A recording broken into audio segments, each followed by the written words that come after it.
Welcome to PvP Pitch versus Pitch, the show where three idiot gamers pitch incredible video game pitches on inconceivable topics in search of that sweet, buttery, elusive green light. I'm Chris, producer at large here at Watch Mojo. I am Dan, MojoPlays in corporeal form. Hi, I'm Kyle, host of Watch Mojo's The Worst Travel Show, and I've been gaming since 1990. Nice. There we are. That worked out well.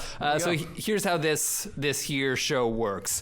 The three of us will pitch each other video game ideas on predetermined topics, debate their merits, and you will eventually vote on whose pitches were the strongest. On the agenda today, we've got pitches for games about The Simpsons, conspiracy theories, and some mini pitches about nudity.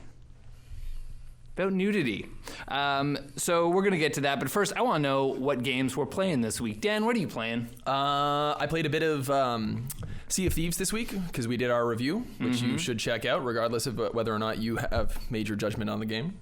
Played a bit of that this week. Didn't get to play a lot of Kingdom Come. I've been playing that a little bit. I'm waiting for a patch. There's something that's broken in my game. A lot of people are complaining about it. There's some bugs in the game. There's some bugs. But we'll see what I get to play this weekend. Maybe and some PUBG. I played a lot of PUBG Mobile. Yeah? How is that? It's awesome. It turns out I'm not the hot shit I thought I was, though. No. Because they've seeded the game with bots for first-time players. So I got like 9 kills and a chicken dinner my first try, and I'm like, wow, look at me, Mr. Mobile Champion. Wow. But everyone that plays reports similar bots. luck. So apparently I'm actually not good at all. Honestly, I wish the PC version would do the same thing because I'm getting tired of just constantly losing over and over and over and rage quitting every night. So it's pretty brutal. But that's what I've been playing. Nice. Kyle? I have returned to Yarnum because Bloodborne was a free PS Plus game this month, and even though I already platinumed Bloodborne because it's like the greatest game, I am now replaying it again for no reason. There's no extra content. There's no reason for me to go back, except that it's just a good use of my adult time. I'm so jealous, dude. I'm the biggest Dark Souls fan. I've beaten 2 and 3 at least twice a pop. They're the best. Yeah, I really, and everyone says that Bloodborne is the best, so I'm very, very jealous. It's a little different. Yeah, I mean, it's got more of that like steampunk vibe and Victorian more of, like, area, a Victorian setting. Lovecraft. Yeah, but it's great. It's great. Soup's jealous. I also played a bit of Sea of Thieves, and like I didn't think of myself as a social gamer. Like that's never been high on my priority list, but I don't remember feeling so excited about getting back into a game before, because the more I play this game, the less I think of it. And you mentioned this in your review, is that like game mechanics, not much. Like there's not much of a fighting system. The questing is not very developed, at least not yet. Excuse me. But it seems like a really good platform for getting into shenanigans with your buddies. And I look forward to doing more of that. Speaking of shenanigans with buddies, are we ready to get into some pitches? Hell yes. Let's do it. All right, first on the agenda is The Simpsons. Now, for each of these pitches, please go to watchmojo.com/suggest and find the PvP episode 2 page to vote on which pitch you think should get the green light and why. The order will, as always, will be Dan, me, and then Kyle. But guys, Simpsons games. Have you guys been, first of all, are you fans of the show? Or to what degree are you fans of the show? I'm that classic, you're tired of hearing it, only a fan up to season 8 kind of guy, and not including the first season because it's weird. Dan Castellaneta. He hadn't gotten it Dan down is not yet. on the show yet. No, I don't think he was even on it yet. Wasn't he? I don't know. Maybe I'm wrong. But certainly didn't sound like the Homer we know now. No. But I stopped watching around like the 10th, 11th season, I guess. Yeah. What I find so interesting about The Simpsons is that like, I liked about like a 6 to 8 season run, but there's been that amount of episodes several times over since I quit. Like, so you could pick up the show and then drop it in the same span of episodes as I have enjoyed so much. So there might be there's probably another group of people who really like that mid tier, that season 10 to 18, who really hate 18 to 24 now? Yeah, something like that. I don't know what That's true. season it's on. I mean, to quote Bart, what you don't know could fill a warehouse, right? And I feel the exact same way. He says that. No, He does. He I'm says just saying you don't know all these shows. Oh, okay. Yeah, there's Bart. Yeah. Good. Welcome to PvP, Bart. Thank you for coming. I'm the same. I watched like 11 seasons of it, and then it is incredible that The Simpsons has as many bad seasons as other episodes have like bad episodes. That's pretty crazy. It's just been around so long. It's like Coronation Street, been around for like 80 years. Another show that I love to watch with my mom. Oh, that should totally be the topic of another PvP pitch. Coronation Street. Oh, Corey. Oh, that'd be great, actually. Yeah, a lot of fodder. our Jump the Shark episode. What about me then? Where's my egg and chip? It's just a bunch of lower middle class white guys arguing about dinner. No idea what you just said. So, what have there been any Simpsons games that you've enjoyed? I played Tapped Out. Yeah. Very briefly. Yeah, me too. Until my roommate started he's like, why are you always just jabbing at your screen wildly? Also, like, I am aware that Hit and Run is the one that everyone really liked. Mm-hmm. I was a huge fan of the arcade cabinet beat 'em up one where Marge uses the vacuum cleaner and Bart's got the skateboard. I don't remember what Homer's weapon is. He might just punch. But that was pretty fun. Yeah. Yeah, I think everyone's pretty much a fan of that. And that was like, that's like early Simpsons too, like season 1 or 2. You can tell by the art style and like who are the villains and stuff. Totally. Yeah. You guys want to guess how many, I mean, according to Wikipedia, I haven't fact checked this anywhere else, but according to Wikipedia, how many Simpsons games official have there been?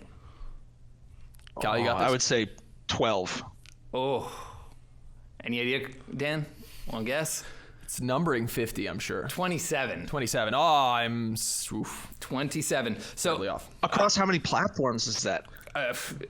You name it. Like the first ones were on Amiga, Atari ST, the Amstrad CPC, Commodore 64, ZX Spectrum, like Bart versus the Space Mutants. There's versions of that where like Bart is just a black outline, and there's like 4 colors in the palette.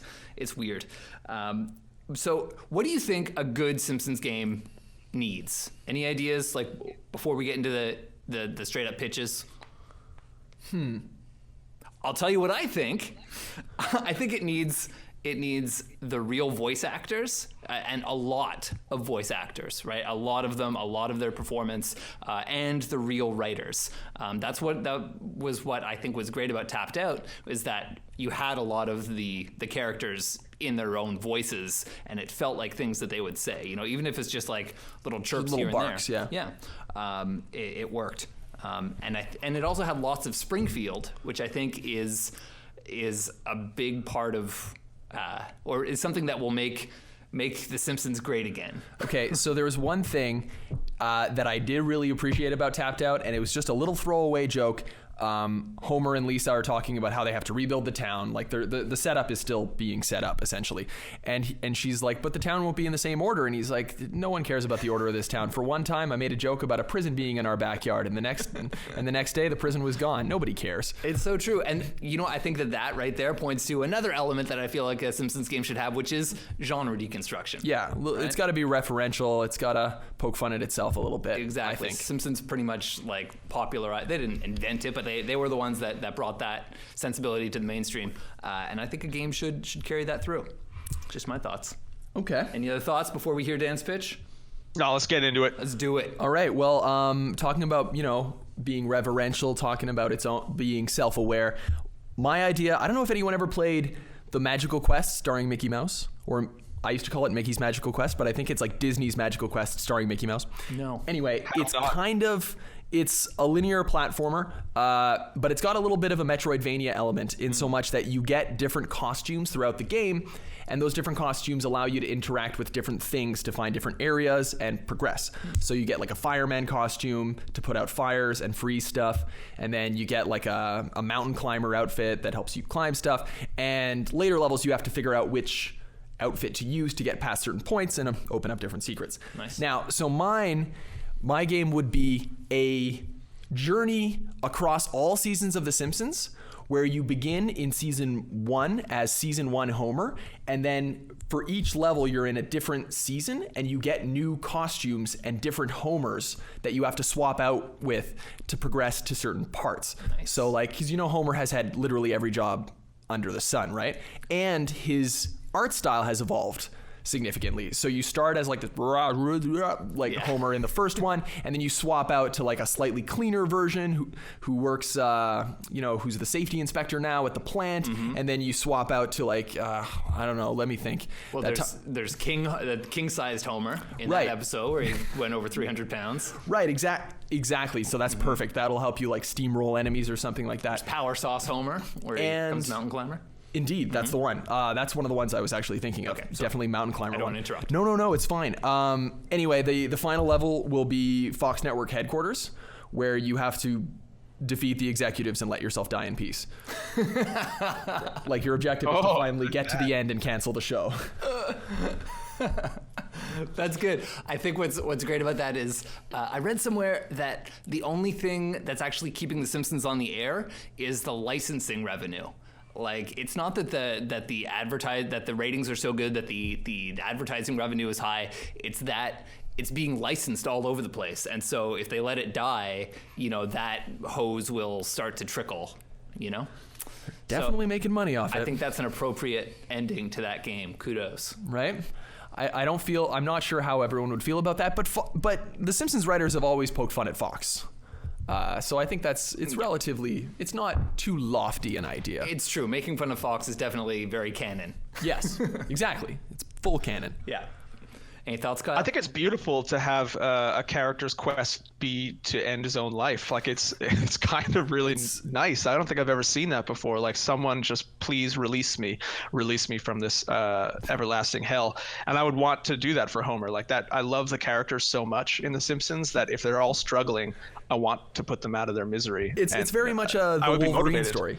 It's very similar to the Wolverine in so much that like that's in that movie, that's what his quest is, to find like a way to die, and then but also Homer is pretty much impervious to injury, so it's almost it mirrors, the two characters are almost the same, carbon copies essentially. It's true. You could beat him over the head with a sterile surgical 2x4 all afternoon and he wouldn't feel a thing. This is exactly. Yep. Remember that one? Yes, that was a great one. So that's another a level that it could be. Boxer. Wait. Yeah, the boxing episode. But wait, is it a platformer? What's the gameplay like here? I think it would be platformer.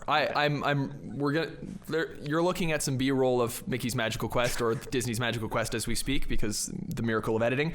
But it would be a nice side-scrolling platformer, and I think that would allow the art style to really pop. Like I really want the evolving art in there. Yeah, it's easy to move linearly through the years of The Simpsons when you're moving your character linearly. Yeah, across. it's symbolic, ludonarrative. I feel like I could get behind it if it was very short. If each episode was or each level was like a season that just had all the major touch points of that season, like all the references, and it's really more about just like reliving your memory of The Simpsons. Because I feel like if you're just doing an old school linear platformer, it's sort of been done. I think it's even been done in The Simpsons before. But if it's like a really several times concise like 28 season level game, and each level was like a minute max, and it was just like, oh yeah, that thing, oh I love that joke, oh there's that joke, done. And then like you can play it in a sitting. I'd be into that. I think that would be cool. Yeah, condensed nostalgia. Nostalgia. Yeah. Let it live up to your rose-tinted glasses. Yeah, I'd be down with that too, because you almost lost me when you said it was a platformer, because there have been everything's a platformer. All throughout the 90s, the games are all platformers. Especially all the Game Boy games. There were so many Game Boy games, all platformers, just like jump here, jump there. You're always Bart. I'm going with, you're thinking about game trends. I don't think it would work as like a cover shooter like we got in the mid-aughts. Yeah, that's true. Or another idea I actually kind of threw out just before we sat down was it's PUBG, but with all the different Homers. And you have to be the last Homer standing. Okay. So, but that'd be a good mod. Yeah, it would be a mod. All right, well, I'm going to go ahead and greenlight this. What do you think, Kyle? I think there's too many Simpsons video games. This is a fat red light for me. Oh, against the red light. He was so receptive during the conversation, and then it's just like slips the nights into your guts. Well, I still like and support you and your ideas, but just this one's not this one. Fat red. Well, hopefully tough crowd. hopefully he's more receptive to mine. So, when I was listing all the things that I feel like a Simpsons game needs to do to be successful, it made me think a lot about the Stick of Truth, right? I haven't played the Fractured But Whole, but it's successful for the same reasons, right? Hey, I also reviewed that. Yeah, check out the review on MojoPlays. Actually, it's on Watch Mojo. Oh, on Watch Mojo. But then subscribe to MojoPlays anyway. Like they have the voice of the show. They have the characters. Basically, that's it. Like the world, the characters, the voice of the show. They nail it. And so my idea aims to recreate those same successes. So it's Stick of Truth meets Chrono Trigger. Okay, it's a turn-based RPG. The art style should look just like The Simpsons does in 2018. Not 3D, not trying to be something that it isn't. Another thing that the South Park games did well. So here's the idea. Aliens are threatening to invade Springfield. The first thing they do is kidnap Mayor Quimby. There's a huge town meeting where they try to decide who will become mayor and lead Springfield's defense. Lots of prominent Springfielders step forward with proposals, and then Professor Frink says, hey, let's choose one mayor and then use my time machine to go forward in time and see how that turns out. Right? Of course, every trip to the future does not go as planned, and that's the basis of your gameplay. You play as a mute protagonist, like in South Park and a myriad other games, that you can fully customize. Each time you go into one of the future timelines, you can assemble your party from a large pool of Springfielders. And that's exciting to me because we've never got to play as Ralph Wiggum in a game. We've never got to see what Edna Krabappel's special combat skill is. So, speaking of which, we should have permadeath. There should be permadeath. Roguelike. Just permadeath with the characters. Yeah, exactly. You bring 4 into one timeline and only 2 come back. Well, those other 2, their bodies are lost in that timeline. They're not coming with you. So every timeline you visit is a different fantasy motif. Right, that's related to the mayor chosen. This opens the door for that deft and pithy genre deconstruction that I feel is so intrinsic to The Simpsons. Martin's world is like a cyberpunk dystopia, right? Comic book store guys is like a Renaissance fair gone too far. So you get to see the characters in all these different fantasy settings, right? So the timelines start to affect each other, the people at the meeting get restless, complications arise from the time travel, etc., and the game evolves. So that's the pitch. Oh, it's called The Simpsons Timeline Crisis. Not the best title, but there it is. Got to workshop that. I really title. like that XCOM permadeath element. I think that's really cool. Yeah, a little bit of Fire Emblem maybe in there. Yeah. Okay. I like the Chrono Trigger thing, the hopping back and forth in time. Oh, interesting. Yep. It also reminds me of this is going way back and totally showing my age. Ultima Underworld 2 had a similar sort of structure where you're trapped in Lord British's castle, and you can voyage to all these different worlds through portals in the basement, and I think they kind of start affecting each other, and there's a plot unfolding in the castle itself as you accomplish these things. But it's all very non-linear, very revolutionary. Cool. Any questions, holdbacks, concerns about this pitch? I feel like it's a great idea just based on the South Park success. I feel like everyone loves The Simpsons so much, it'll just work. I feel like if you can get the voice actors, if you can get a cool original story, there's no reason why this wouldn't be a successful game. Well, to play devil's advocate to my own idea, the actors, you know how much they make per episode on TV? Oh, probably a lot. $400,000 each per episode. Per episode? Per episode. $400,000 each. All the main ones. Oh, man. What am I doing here? Right? You should just be Hank Azaria. Yeah. That makes me so angry. I am never watching The Simpsons again. That's absurd. For real? That makes you mad? Holy crap. Oh, yeah. I mean, that level of wealth inequality is just absurd. I mean, we like The Simpsons, right? But $400K per ep? Think that through, man. That's nuts. But who are you mad at? Permadeath. I want them all permadead now. I'm mad at my own bank account, okay? It's a jealousy-based anger. Oh, man. Kyle adopted socialism immediately after learning about how much the Simpsons actors are paid. It's true. All right, so what are we saying about this? I'm giving you the green light. I think that's pretty darn good. I like that a lot. I like it better than mine. I was fully green lighted until you told me that goddamn stat about 400K, and now it's a red light. We're never going to get a Simpsons game made. You'd think it wouldn't be this hard. There's been almost 30 of them.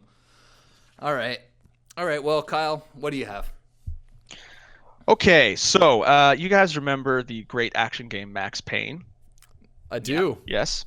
Fantastic game. Love it so much. Before we started, I just wanted to shout out Krusty's Super Funhouse on the SNES because I think that was the first ever Simpsons game I played, and it was kind of like a Lemmings clone, and I hated it so much. It was so terrible. I could never figure it out, and it really like soured my Simpsons gaming experiences until I played that arcade cabinet, which I really liked, and then it was like, okay, fine. It's a real up and down, give and take, which is a pretty good representation of what the Simpsons seasons have been like after season 11.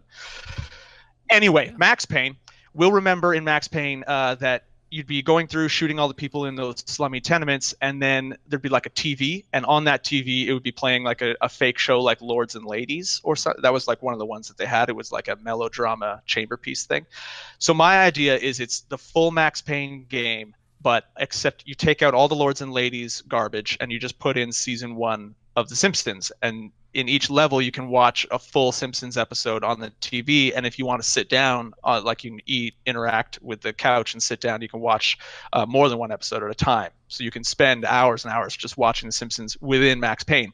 And I think it's a great idea because the game is already great. It's already made, so we don't have to spend any time creating a game.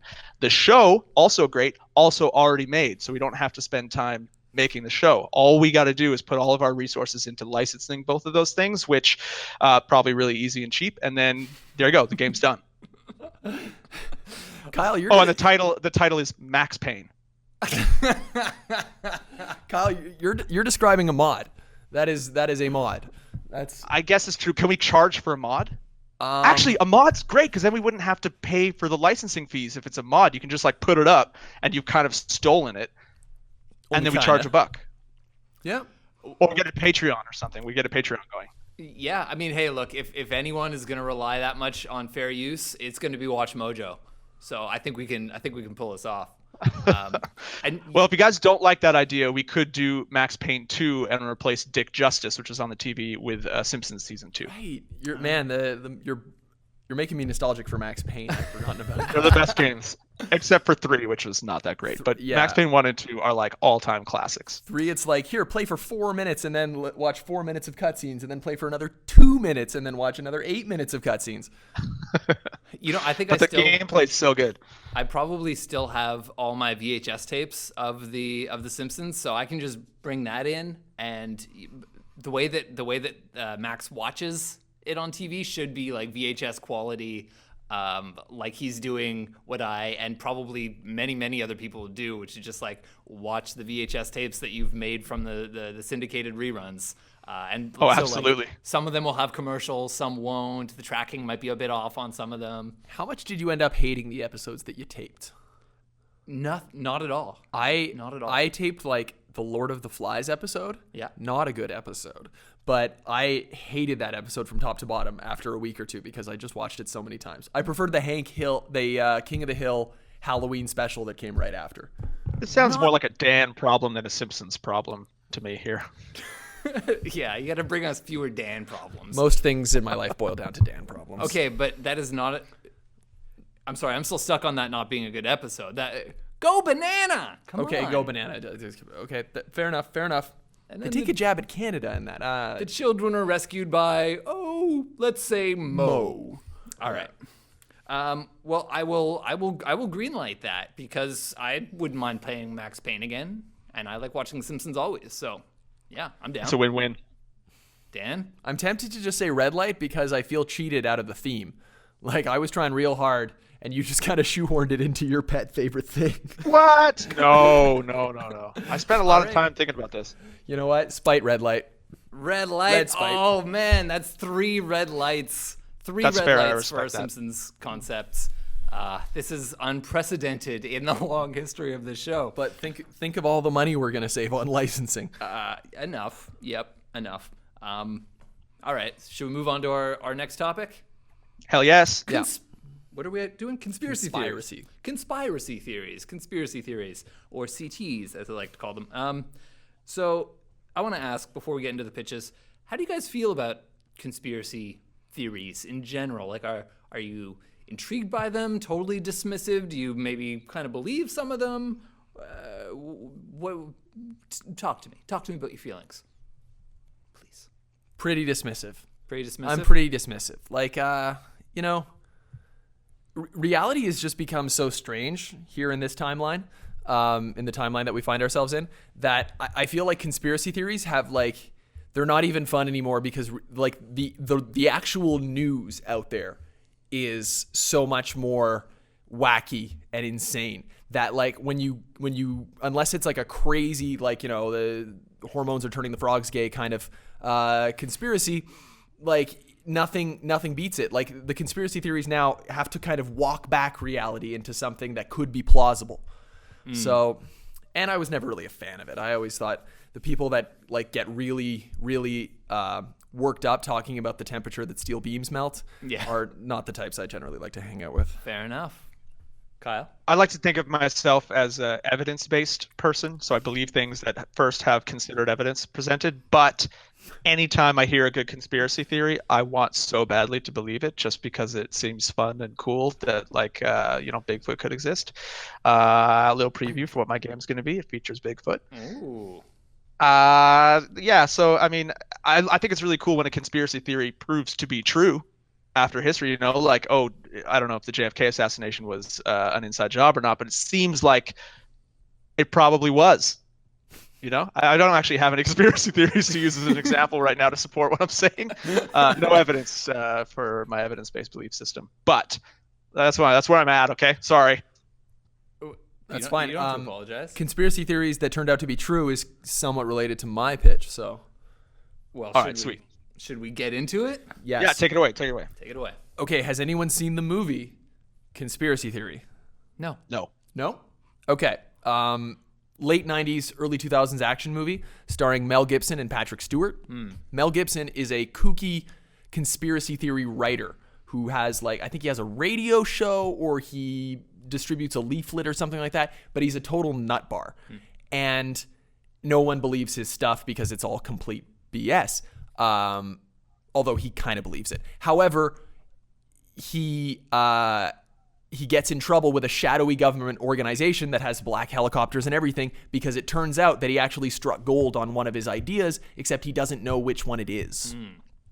So my game is entirely ripping off that whole concept, except it's also ripping off the concept for a game we also just reviewed. Man, I'm getting 3 plugs in one day here, which just came out, called A Way Out, which is a cooperative game where you have to succeed at getting out of prison and then pulling off another heist.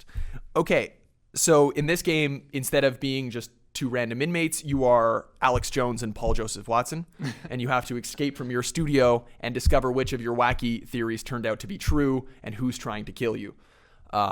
Anyway, you can also have power-ups like brain force pills and throw gay frogs at people or something like that. But basically, I really like the idea of a tag team duo of PJW and Alex Jones. Nice. Yeah. Also, they're a good, like, skinny guy, big guy kind of duo. Nice. Yeah, I like that idea. Are we looking at a kind of story-based experience here? Yeah, it's mostly story-based. Alex Jones to voice his own character? Oh, yeah, absolutely. I mean, you'd have to turn your mic levels down real low to record him in all his glory. But PJW also has a pretty great voice, so they would have to play themselves, pretty much.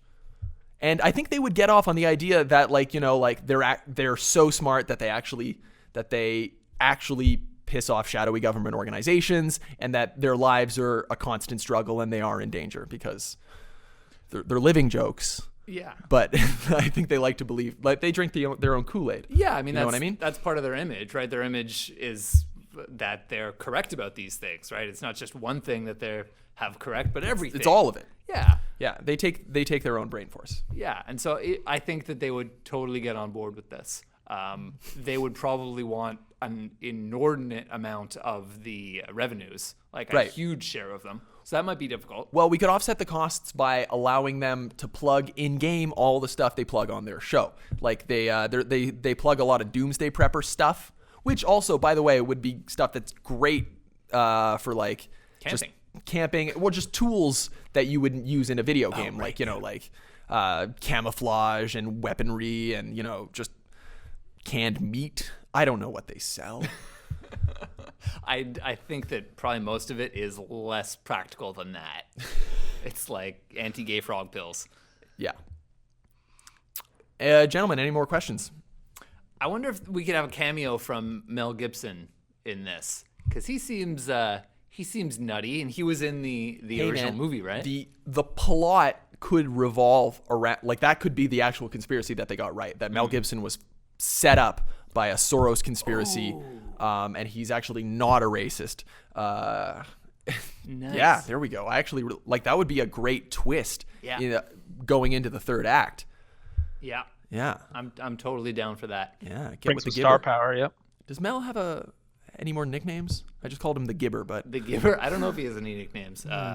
aside from Mel. Yeah, and Yeah. Mel. Hey, what? That's not his. What's his? Braveheart and Mel. Those are his two nicknames. His real name and then Braveheart. Wait, no, but I assume his real name is like Melbourne or something, or Melvin. Melanie. Yeah, exactly. Melanie Gibson. It's actually pronounced Melbourne.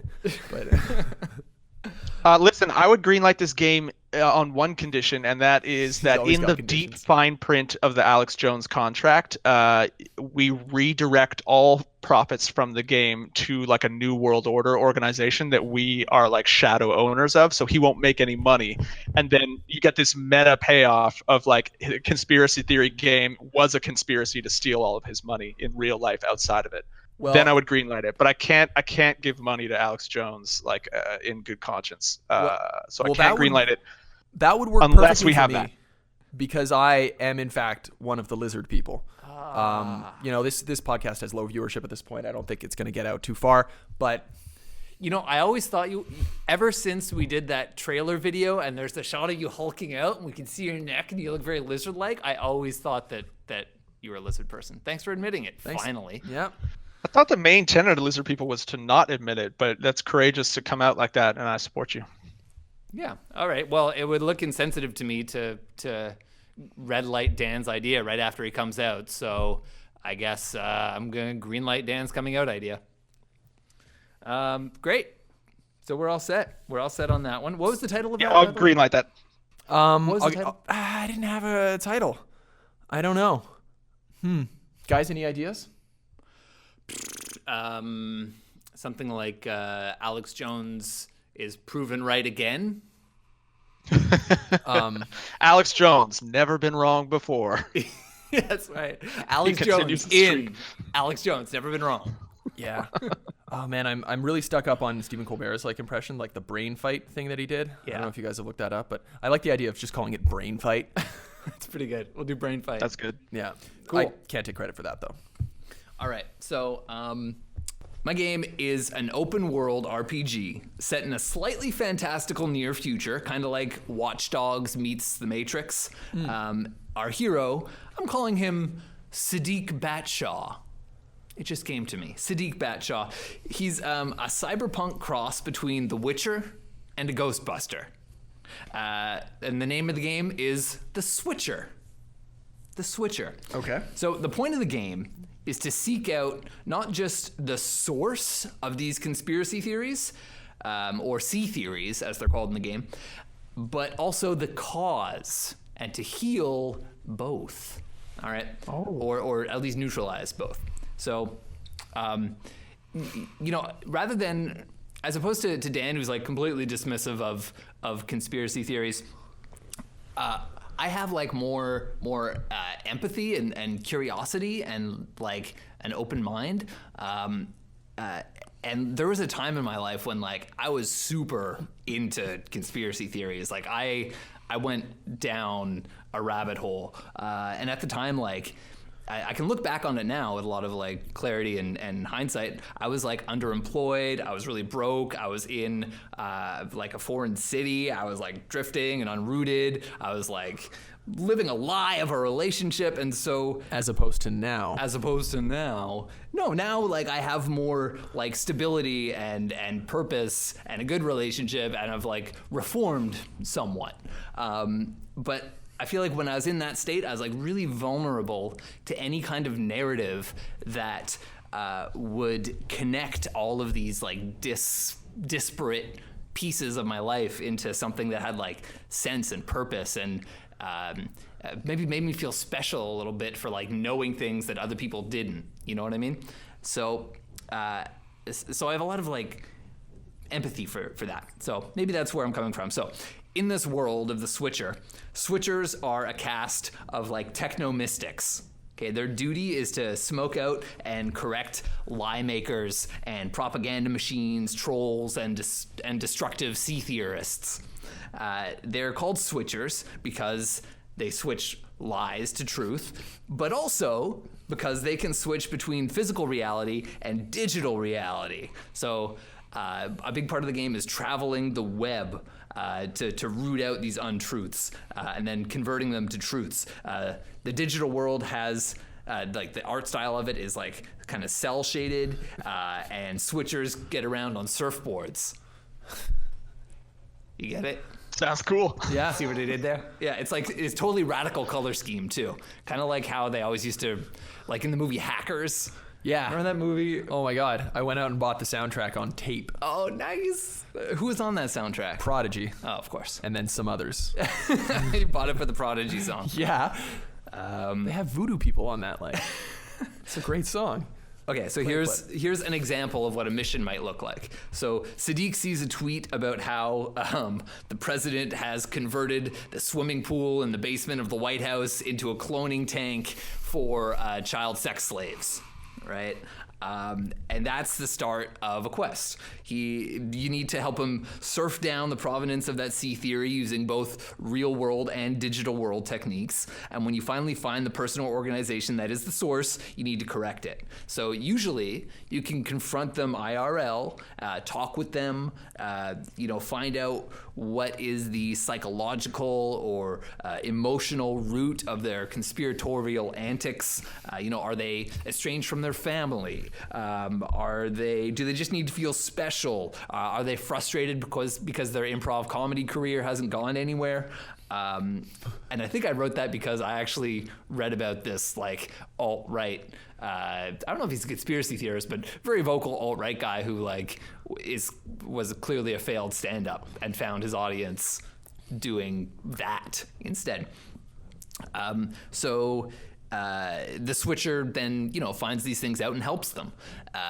If he does it right, then the trolls might just switch sides and become an ally on a quest later on.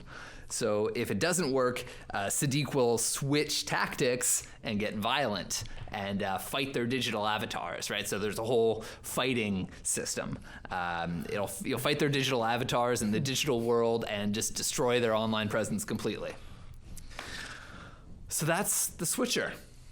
Damn, boy, I think that's a good idea. I was on a journey right there. Thanks. I was on a journey.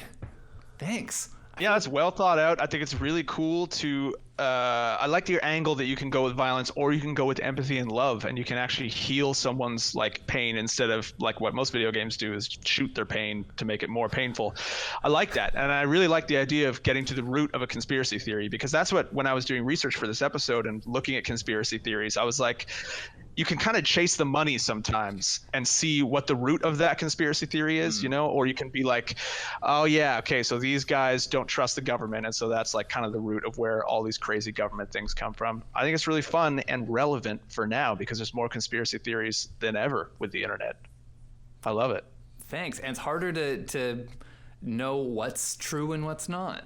So this is like the hero that our age needs, maybe. I think they're panicking over at the CD Projekt Red offices right now. Like they just have to throw out their first draft of Cyberpunk 2077. Right. Yeah. Also, I think that Cyberpunk is trending up. Like, we're going to see, it's going to be the thing that's overdone in like 3 or 4 years from now, I think. Cool. I'm ready to give it the green. Wow. Yeah, that's a total green for me. All right. Cool. Thanks, guys. Kyle, what you got? We got some room in the budget for you. Okay, my conspiracy theory thing is, first I want to shout out Area 51, the arcade cabinet from 1995, the light gun game. You guys remember that one? Yes. Where you shoot the space zombies and stuff. Yeah, it's the one you play when all the other ones are taken. Yeah, exactly. And I remember it always had that like cord that was so stiff that you could barely like move the gun because it wouldn't give you any mobility. And I was like, what's the point of this? Anyway, that game was my main inspiration. So this is a game where you play a government agent tasked with tracking and either capturing or eliminating conspiracy theory legendary monsters and creatures like Bigfoot, like Chupacabra, like the jackalope, the Mothman, or the skunk ape, like that. All those like American folklore creatures. And so the gameplay is kind of like a mix between Pokemon Snap, which is the preliminary part of each level,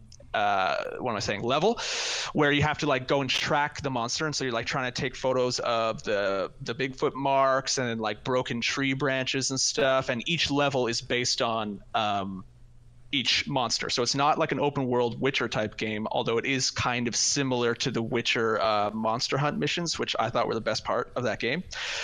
So each it's not an open world, but each episode is kind of like, a 1 square kilometer or 2 square kilometer forest area, or whatever area it is that like the skunk ape lives, like a bog or a lagoon.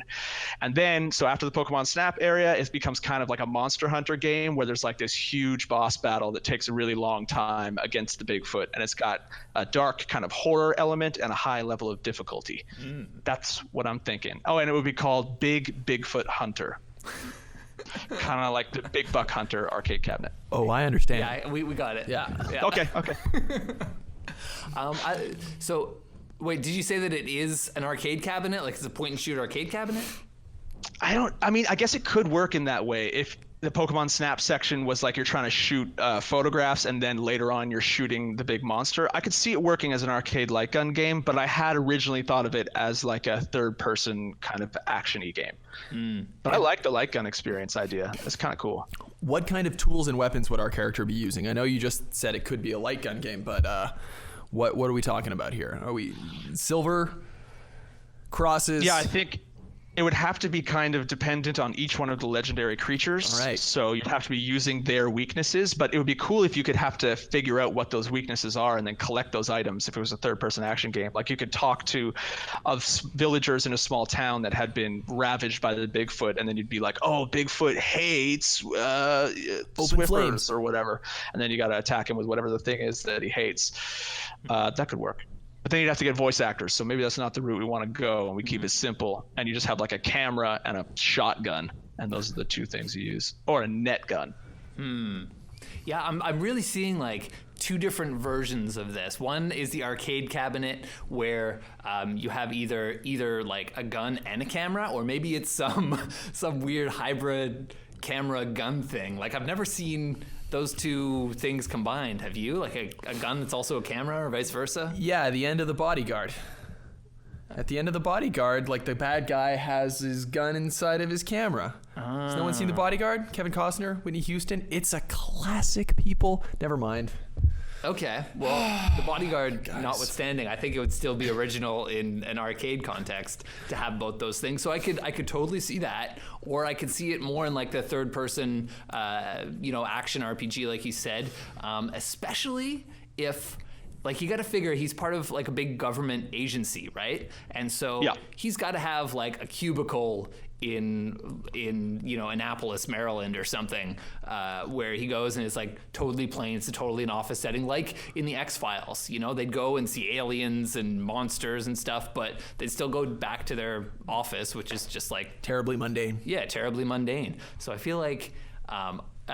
that's a real opportunity to learn more about the character of this monster hunter or whoever he is, and who his Scully is. I want to know who. So you have to navigate office politics as well as navigating monster battles outside of the office. Yeah, totally. Like you have to try not to get into a fight with your coworker Brad because he makes the coffee too strong, even though you've told him before. Like, I get gastric reflux when you make the coffee too strong, Brad. I can get into this idea if the monsters that you're fighting are really just metaphors for your office arguments. Then I could be really into it. Like the main thing is the navigating small-time microaggressions in an office, and then you go in your mind and fight Bigfoot, who is Brad, and Bigfoot's got a giant coffee maker that he tries to hit you with or something. I think we're off the reservation here, but this idea is great. I think it's really getting somewhere. So what if instead of going into your mind, you actually are going out into the world, and what you don't realize until later in the game is that you're the monster. You're the monster who's creating all these monsters in the real world through like projections of your own internal conflicts. So what is the thing you actually fight in the forest then? Oh, it's an actual Bigfoot, but they're real. Yeah, it's real. But the Bigfoot's only been created because, you've been arguing with Suzanne, the office manager, about where shoes should be stored in the vestibule. Should it be on the rack or in the closet? So the monsters are physical manifestations of your own anxieties. Yes, exactly. Like in Sphere. And then you have to find a way to hunt yourself. Oh my god. Pretty good. Yeah, the final boss is a mirror. Like in Zelda 2? Is that what it was? It was Shadow Link. It was Shadow Link, yeah. All right. I kind of like how this evolved. I was ready to greenlight the initial idea, but I think we've evolved into something a little bit tighter, a little bit stronger. Although it's not completely tied to the conspiracy theory idea, I still like the idea. Chris? Well, how about this? How about if we want to make it more relevant to conspiracy theories, you realize that you're the monster and that someone has made you that way. And it's George Soros. Oh, nice. And the door's open for a sequel there. Oh, the door's open for a franchise. Green light. Wicked. Green light. Hell yeah. Lightning round. Lightning round. Okay, so quick reminder, go to watchmojo.com/suggest whether you're watching this on MojoPlays or you've downloaded the audio of this wherever fine audio podcasts are available. Go to watchmojo.com/suggest, find the episode 2 page for the PvP, and vote for your favorite pitches. We're going to start keeping score on those, by the way, as we go along. Anyway, that's a little thing of what's to come. Now, nudity. Hey, the reason why we all clicked on this. Nudity. These are very fast pitches. Ready? Yeah. Dan? Go. Okay. Galgun meets House of Dead, set in the Playboy Mansion. You fire clothes onto women who are desperately trying to mate with you. Nice. Green light. That's easy green. Easy green. Okay, here we go. It's called Fetal Fashionista. How embarrassing is it that we're born naked? Obviously, you can't dress an unborn child, but you can make damn sure to have the freshest duds waiting for the kid when he gets born. So this is a mobile app that allows expectant parents to upload an ultrasound photo, then dress up the kid with the latest baby fashions, share the photos, order the clothes, and ultimately allow your child to have some dignity. I hate the idea, but I know it will be profitable, so green light. Yes. Green light, man. You can get so many clothing brands on board with that and just make mad money. Get sponsored by Goop. Mm-hmm. This is totally a Goop project. Yeah. I feel like this isn't the first time we mentioned Goop on this. It's a recurring theme. Yeah, okay. Kyle, hit us up. Okay, mine's called Man's Maintenance Man. You play a tiny nude man, like really, really small, like the size of a human hair, and you are on the body of a giant nude man, and your job is to be in charge of all of his hygiene and grooming. So you run around different parts of his body, and it takes like 10 in-game minutes to run around the huge nude body, and you can like use a lawnmower to get rid of pubic hair. You can like use a small toothbrush to get rid of his big gross teeth, like all that stuff. And your whole game is just making sure that his nude body looks nice. Can I suggest an addition? Mm-hmm. What if there's like a fantasy element, and so then there's like when he gets a mole or something, you can go and collect little bacteria that become like the elements for a potion that you have to brew to heal the mole. Definitely. Yeah. Anything that you can think of about a human body, you have to go deal with that. And it would just be cool to be that small and see the huge body and be able to run from the butt all the way to the top of the head. It'd be great. That's a lifelong dream of mine. I gotta say red light just because it involves my 2 least favorite topics, which are the male anatomy and personal hygiene. Typical. Well, it doesn't matter what I do. Fine. It's got 1 red light. No, I'm going to green light it. Yeah. Sorry. There we have it. Soap is gross. There we have it. It's gross. Well, that's it.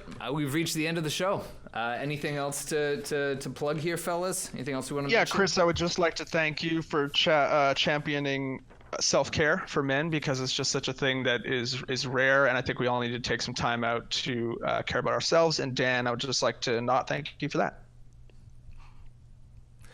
Bottle your emotions up deep inside, guys. Just push them down. Yep. That's my advice for the day. And they'll shoot out of weird places as conspiracy theories. There you go. And then we'll all be the richer for it. Turning the frogs gay! Okay, so this is only our 2nd episode, and we really, really want to make many, many, many more. Please leave a comment or review wherever you're hearing or watching this, and tell us what you think, and tell us how you would have treated these topics. Do you have a better conspiracy theory treatment than the Switcher or Kyle's? I'd like to hear it. So what else?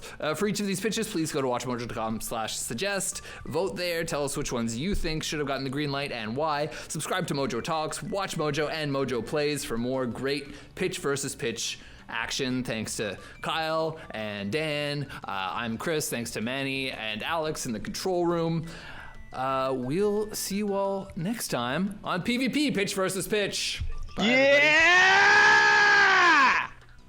Thanks for watching Mojo Plays. Be sure to subscribe and click on the link in the description below to check out our suggestion page and vote on what content you'd like to see us cover next.